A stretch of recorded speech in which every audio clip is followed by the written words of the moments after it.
Ni Kichafue TV, moja kati ya TV yako inakuletea stori nyingi za kimichezo. Leo tunaelekea moja kwa moja kunako uwanja wa Benjamin Mkapa ambako kikao cha dharura tu kinafanyika hapo ili kujadili nini kifanyike baada ya kuahirishwa Machi 8 ya dabi.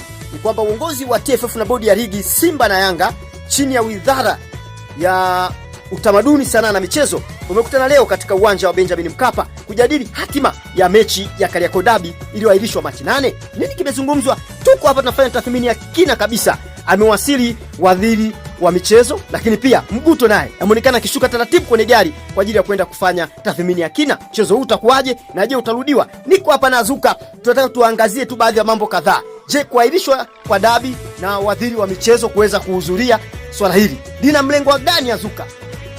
Ni mechi ngumu ambayo ilitaka kupigwa tarehe 8 lakini mambo yakawa magumu. Piga ni kupiga ikaahirishwa mechi, lakini wamerudi sasa kukaa kina Mguto bodi ya ligi, lakini pia waziri wa michezo sanaa na utamaduni Tanzania wamerudi kujadili kwa kina wakiwa katika uwanja wa Benjamin Mkapa. Pengine watagusa engo ipi? Wakiangalia uzembe wa bodi ya ligi kuahirishwa kwa mchezo, au wataangalia kwamba makosa yalikuwa wapi kati ya Simba na Yanga? Nimeona kwa viongozi wengi wa Tanzania watagusa katika maeneo mengi kama ulivyozungumza, eneo la kuangalia kwa nini mchezo uliahirishwa, shida kubwa ilikuwa wapi, lakini kubwa zaidi ambalo watakwenda kukaa leo ni kujadili ni lini mchezo utapigwa licha ya matatizo yote yaliyotokea. Ukiangalia ni wengi wameingia hasara kutokana na kutokuahirishwa kwa mchezo huu. Pengine mengi yanazungumzwa sana kwamba busara inaweza kutumika kwenye kujadili swala hili. Pengine busara hii itatumika kwa mlengo upi? Yanga au Simba? Nani anatakiwa kuwa na busara kwa ajili ya kuleta hatima ya kuweza kuchezwa kwa dabi?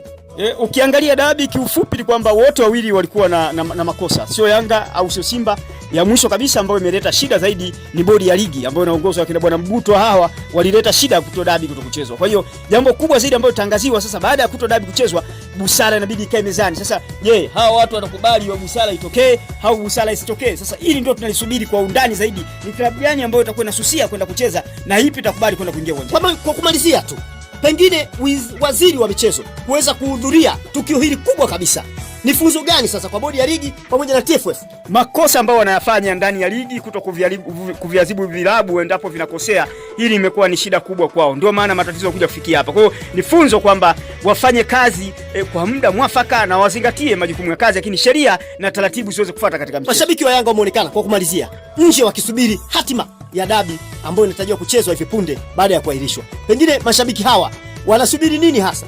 Wanasubiri jambo la mwisho. Ukiangalia kubwa wao walizungumza kwamba tutaki kuona dabi kiruliwa, sisi tushakwenda uwanjani, lakini dabi lazima ichezwe. Hakuna mtu ambaye atapewa pointi 3 wazi wazi kwamba tayari wamekabidhiwa wakati dabi bado haijachezwa. Kwa hiyo kubwa zaidi wanataka kujua dabi itakwenda kuchezwa, lakini hofu yao kama tunakwenda kucheza dabi, Simba kama amejiandaa vizuri tukapoteza mchezo, hawaoni, ndio wanaona shida zaidi kwamba tukipoteza mchezo huu inawezekana ubingwa tukaukosa. Kwa hiyo hofu imetanda mbele ya mashabiki wa Yanga hata ukiwatazama. Haya, asante. Hii ni Kichafue TV, endelea kufuatilia. Punde tu tumekuambia kikao kimekaliwa pale kwenye uwanja wa Benjamin Mkapa. Tathmini ya kina, nini hasa kifanyike baada ya Machi 8 kuweza kuahirishwa kwa dabi. Mengi yanazungumzwa, waziri wa michezo yuko pale, naye Mguto amejivuta taratibu, ameingia katika uwanja wa Taifa. Hii ni Kichafue TV, endelea kufuatilia.